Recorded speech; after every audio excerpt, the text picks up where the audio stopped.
Graça e paz, irmãos, tudo bem com vocês? Irmãos queridos, esse é o título mesmo, né? Leia. Tenha o hábito de ler, o hábito de leitura. O meu canal, você sabe que é exclusivamente, né, para a pregação do Evangelho, estudo bíblico, mas eu também vejo a necessidade de ajudar os irmãos e incentivá-los à literatura, sabe? Tem muita gente que não sabe nada de nada porque não lê, porque só mastiga o que já vem mastigado, né? Ou só continua mastigando o que já veio. E não pesquisa, e não observa o que outros falam, e não observa aqueles que falam o contrário, né? Eu costumo dizer que quando eu falo de um assunto, principalmente um assunto mais polêmico, eu gosto de ver aqueles que falam conforme eu não concordo, aqueles que falam em conformidade com aquilo que eu entendi, e ver o que a Bíblia diz, né? Porque há uma diferença muito grande entre o que eu imagino e o que deva ser escrito de fato ali. Por isso, quando você lê as Escrituras, você deve ler uma perspectiva bíblica e o que o autor está querendo dizer, o que foi dito naquele momento e para que serve e para que foi aquela instrução ou aquilo que está sendo dito, né? Então, quando nós lemos a Escritura, nós temos que observar se ela está em qual linguagem, em qual estilo literário que está, né? Se está nos históricos, se está na lei históricos, poéticos, né? Proféticos, se está nos evangelhos. Então, tem que entender, para não falar bobagem depois, né? Para não ficar falando bobagem. Você pega o livro de Atos dos Apóstolos, que é um livro histórico e não de história, e tem história e tem doutrina, por exemplo, Atos 4:12. Né? Porque debaixo do céu não há nenhum outro nome dado entre os homens pelo qual importa que sejamos salvos. Você pegar Atos 1:8, 9 ali, por exemplo, Jesus está sendo ascendido aos céus, então a instrução dos anjos, que ele voltaria, então, doutrina da segunda vinda de Jesus. Então, você pega um livro, por exemplo, histórico, né? Por exemplo, vamos falar aqui de 1 Samuel, e você tem dentro do livro histórico instruções para a vida, enfim. Mas o que eu quero dizer com isso é que as pessoas muitas vezes, agora eu estou falando de cristãos também, não lê nada de nada, não pesquisa nada de nada. E quando você não lê, nossa escola ela é deficiente. A nossa educação pública, né, ela é deficiente. As escolas particulares têm um grauzinho melhor, ali, um pouquinho a mais, mas nem todas, né? Ah, mas quem faz a escola é o aluno. Você vai ouvir falar isso e eu não discordo disso. Né? Não discordo disso na sua integridade, na sua forma integral, né?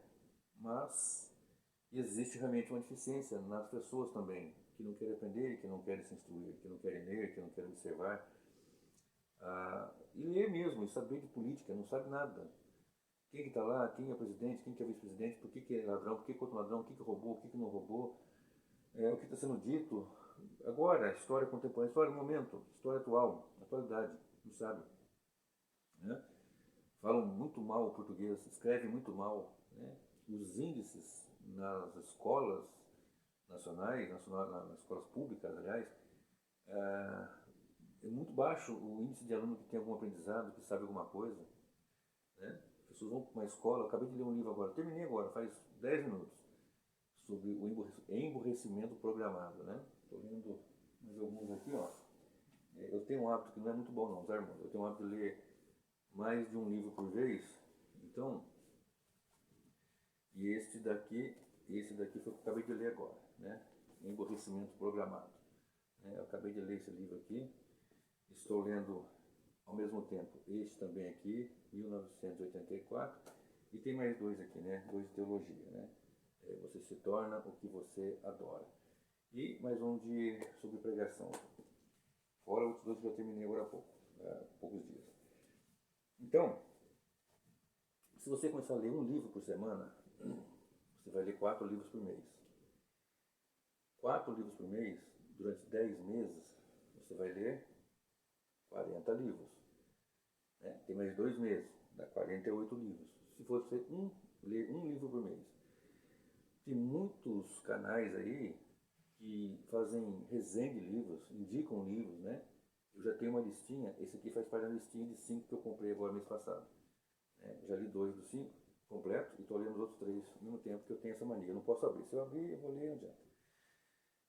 E já estou com uma listinha aqui, acho que tem 11 ou 12 títulos. Né? Eu pesquiso, eu vejo o que é, alguns de teologia, alguns de filosofia, questões sociológicas, questões... Né? Tem 2 de Dostoiévski, tem um de Tolstói, e tem alguns lá, né? Para eu colocar na minha biblioteca e para ler. Por que eu estou falando isso, irmãos? Porque, se você observar, olha bem aqui, só para você ter uma ideia, aqui em Apocalipse, só um texto aqui que está cheio de pregação minha sobre, vários, inclusive playlist e tal, fala assim, Apocalipse 13. E eu pus-me sobre a areia do mar, e vi subir do mar uma besta, que tinha 7 cabeças e 10 chifres, e sobre os seus chifres 10 diademas, e sobre as suas cabeças um nome de blasfêmia. E a besta que vi era semelhante a leopardo, e seus pés eram como de urso, e sua boca como de leão, e o dragão deu-lhe o seu poder e o seu trono e grande poderio. Né? Literalmente isso aqui não é literal. Isso aqui tem uma figura, aqui tem algo que misterioso. Se você olhar para Daniel, no capítulo 7, fala de 4 animais com essa semelhança. Né? Um leão com asas, um leopardo com 4 cabeças, né, e asas. Você vai ler um urso com um lado mais elevado que o outro, e você vai ver uma besta fera terrível. Que são impérios, são reinos. Todos lá em Daniel falam de império. Babilônico, Medo-Persa, grego-macedônico e romano. E aqui também fala de império. Fala de um reino, fala de uma questão política. Então o cristão não quer saber nada de política. Não discute política nem religião. Por isso está aí um monte de gente ensinando coisas que a Bíblia não diz. As pessoas compram e comem aquilo. Novelas ridículas, né, isso é colocado aí, toda distorcida, com bases humanistas, com bases, com seus ismos da vida aí. As pessoas são doutrinadas por estas.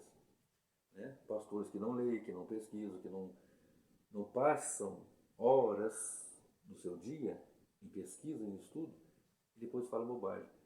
Por que eu estou dizendo? Se você não lê, aqui fala da besta, fala de impérios. Toda vez que ele fala de animais, né? Um é o Império Babilônico, outro é o Império Medo-Persa, e aqui também é um governo. Mas por que não é só um governo? Porque quando eu falo da besta, eu falo de um espírito ou uma ação espiritual, fala lá em João, 1 João, fala de um sistema político, como eu estou citando aqui, e fala de um indivíduo que vai absorver, que vai cabeçar, que vai, como é que fala, fugiu a palavra agora, que vai ser a representação disso tudo, que nós chamamos de o anticristo. Né? Então, quando você fala da besta, já logo você pensa no anticristo que vai encabeçar esse governo. Né? E fala de uma outra besta no versículo 11 do capítulo 13, que é uma besta religiosa. Né? Ou seja, um sistema religioso que vai apontar a primeira besta, o sistema político.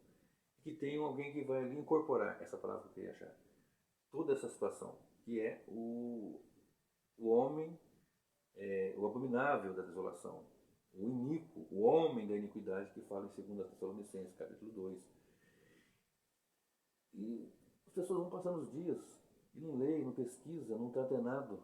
Né? Não estou dizendo para ficar maluco, ficar medindo quem que é. Não, agora, o anticristo agora é o Macron.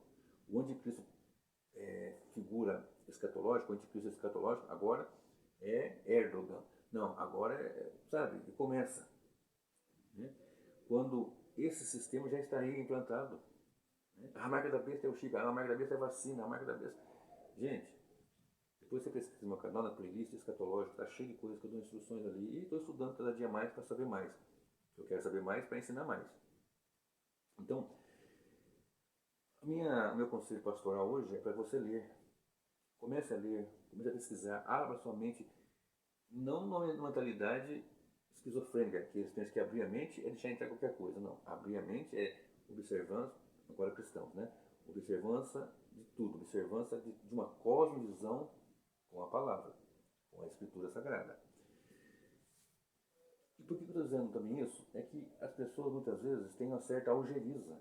Alguém que fale bem, alguém que leia, que sabe pronunciar bem as palavras, que tenha um bom vocabulário, ele é tido por alguém snob, Eu sou caipira, com muito orgulho, de uma cidade pequena, e de roça, né? Nasci numa cidadezinha pequena. Hoje tem 6 mil e poucos habitantes. Mas durante muito tempo foi 3 mil, 4 mil, 5 mil. Quando saí de lá tinha 6 mil, 5 mil, hoje tem 6 e pouco. De roça, de base de agricultura, de fazenda, né? E eu tenho orgulho de ser caipira. Mas não é porque eu sou caipira que eu não posso ler, né? Eu não posso gostar, por exemplo, de Vivaldi, Antônio Vivaldi, que eu não posso, por exemplo, gostar de Beethoven, de Mozart, de Johann Sebastian Bach. Não é porque eu sou caipira, por exemplo, que eu não posso ler e ler muito, né? Eu já não sei quantos livros eu li, eu perdi a conta. Infelizmente eu não tive a curiosidade de marcar, né? Então hoje eu não sei quantos livros eu já li, mas foram na casa das centenas, dezenas, vamos colocar assim para não ficar. Durante anos lendo, todo dia lendo, toda semana lendo, né? Então, faça isso, seja um cristão melhor, estude as escrituras, leia, pesquise, tenha o bom hábito da literatura de ler, né? De ler, conheça. Quando você lê, você amplia o seu vocabulário, você fala melhor, escreve melhor, conhece palavras, e tem o bom costume também, isso eu tenho graças a Deus, de ler sempre com uma caneta na mão. Eu gosto de ler meus livros porque eu gosto de anotar tudo, né? Meus livros são rabiscados, né? Meus livros eu eu vou lendo, já vou marcando, já vou rabiscando, eu faço, isso aqui está no eu faço anotações, principalmente de teologia, todos na verdade eu faço. E vou anotando, e vou rabiscando aqui, rabiscando ali, para saber o que eu tenho. Eu começo a fazer assim, ó, em tal página tem tal assunto, em tal página tem tal assunto. Isso aqui está novo ainda. Então, é quando eu quero saber, naquele livro fala tal coisa. Eu sempre estou com uma caneta por perto, para poder anotar. E hoje nós temos o celular. Você tem na mão o celular uma palavra que surgiu. Por exemplo, eu estou falando aqui, por exemplo, e se você não ler, isso pode ser algo deletério na sua vida. O que é deletério? Você vai pegar lá, pesquisa lá. Você pode nem estar com tempo para escrever, você pega lá e fala. Deletério, significado. Deletério quer dizer prejudicial, nocivo, algo que não é bom. Você vai ampliar seu vocabulário, vai ampliar os conhecimentos. Você é jovem de 20 anos, imagina você com 20 anos, se você lê um livro por semana ou por mês, né? O ideal seria um por semana, mas talvez o tempo, talvez a questão financeira também. Então você lê um por mês. Imagina quando você vê a minha idade, 51 anos. 31 anos de leitura, lendo. Os mais variados textos, livros. Quanto você não vai ter lido aos seus 51 anos? É bonito quando você fala bem, você ouve alguém falar, alguém que tem um cabedal cultural muito elevado, e ele fala, você entende as palavras dele. Está falando em portuguesa, mas numa linguagem mais polida.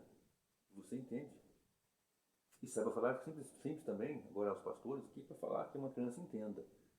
Mas não há problema, não há pecado nenhum em ler. Conhecimento não ocupa espaço. Conheça. Né? Nós sabemos que a nossa escola realmente é uma escola difícil, que ela passa, enfim, uma situação muito difícil, mas você pode ser uma pessoa educada, você pode ser uma pessoa que tem educação, que tenha conhecimento, através de pesquisa, através de ler, através de buscar, né? Através de conhecer o porquê dos porquês, essa curiosidade. E ler vai te abrir muitos horizontes, vai te abrir muitas portas, posso te garantir isso. Né? É uma coisa muito boa, é um hábito que eu tenho desde a minha infância. Em casa ninguém lia, que eu me lembro, mas tinha livros. Se tinha livros, então eu lia. Mas eu tinha porque ficava um canto punharado, eu pegava e lia. Né? Eu pegava e lia. Então, eu posso até um dia fazer um vídeo com algumas resenhas, ou indicando canais, sites, indicando até livros, né? Posso até fazer isso em outra ocasião, mas o meu conselho é, não fique cego à política, não seja um analfabeto político.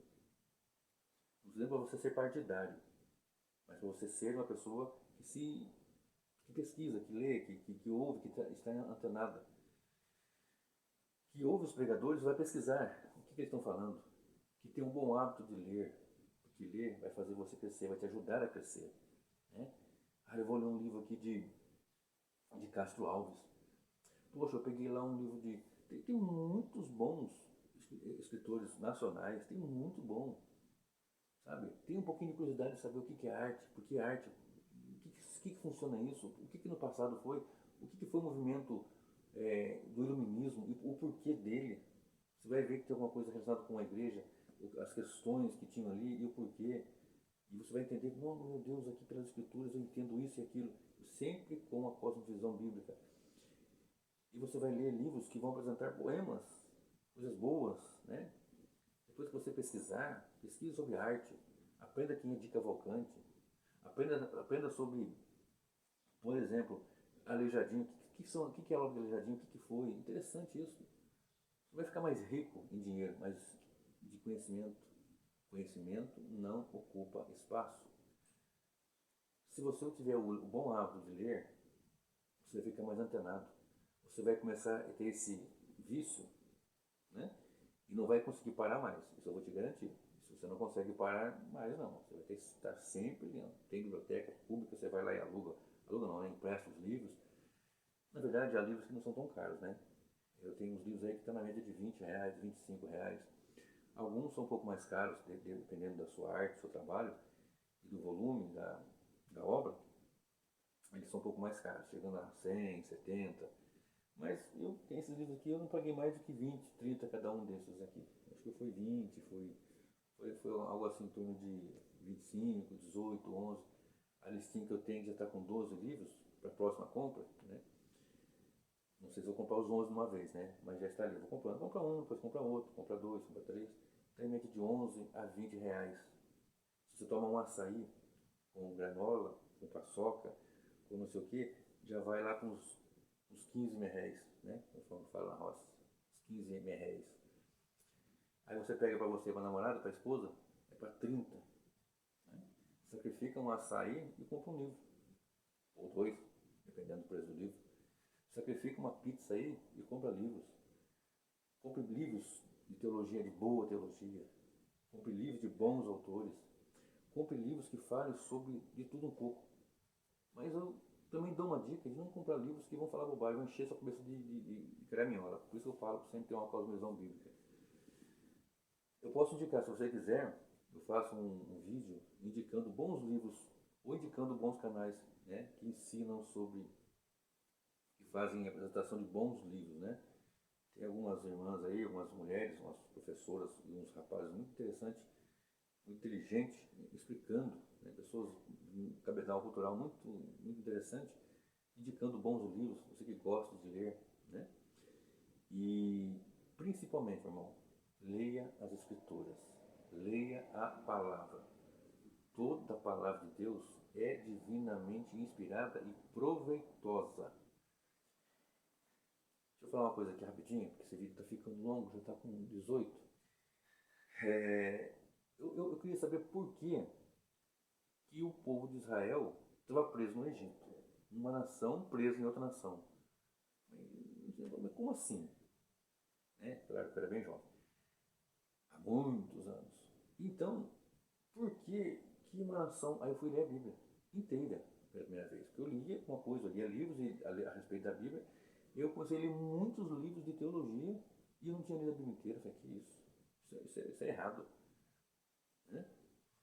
Por exemplo, uma outra curiosidade aqui. Levante a mão, aceite Jesus. Todas as igrejas fazem isso. Mas por que? Onde está escrito isso? Fui pesquisando, eu vi que não é um preceito bíblico. Foi algo que os homens colocaram, né? E fortalecido ali por Charles Finney e tal. Depois você pesquisa aí. Por que Cristo voltará no meio da grande tribulação ou no início da grande tribulação? Onde está escrito isso? Comecei a ler. E eu vi no sermão escatológico dele, né? Mateus 24, Marcos e Lucas. E eu não achava ali. Meu Deus, onde está aqui? Onde está nas Escrituras que o Senhor voltará secretamente, arrebatar um povo, depois de 7 anos ele volta? Eu vi que não é assim. Estudando as Escrituras, lendo, sabe? Então, fica o meu conselho, leia. Tenha o bom hábito de ler. Compre livros, invista em livros. Compre livros, tenha sua Bíblia, leia primeiramente a Bíblia. Se você puder comprar a Bíblia de estudos, se você quiser uma dica, eu também posso dar algumas dicas, né? E eu tenho várias Bíblias, várias Bíblias de estudo. Estou, com a graça de Deus, conseguindo montar a minha biblioteca aos poucos, né? Eu trabalho como técnico de enfermagem, quem é técnico de enfermagem sabe como é que é a coisa. Mas se você sacrificar uma pizza, sacrificar um açaí, sacrificar de repente um cheeseburger, você consegue comprar um livro por mês, no mínimo, no mínimo, tá certo? Mas principalmente, cresça no conhecimento do Senhor, né? A Bíblia nos ensina assim: errais por não conhecer a Escritura e nem o poder de Deus. Só vai conhecer se você pesquisar, se você ler, né? A fé vem pelo ouvir da palavra de Cristo, da palavra de Deus. Se você ouve, agora eu vou entender, vou ler, né? Seja um leitor voraz, que cada dia mais cresça. Leia a palavra de Deus e leia bons livros. Que o Senhor te abençoe e que o Senhor te guarde em Cristo Jesus.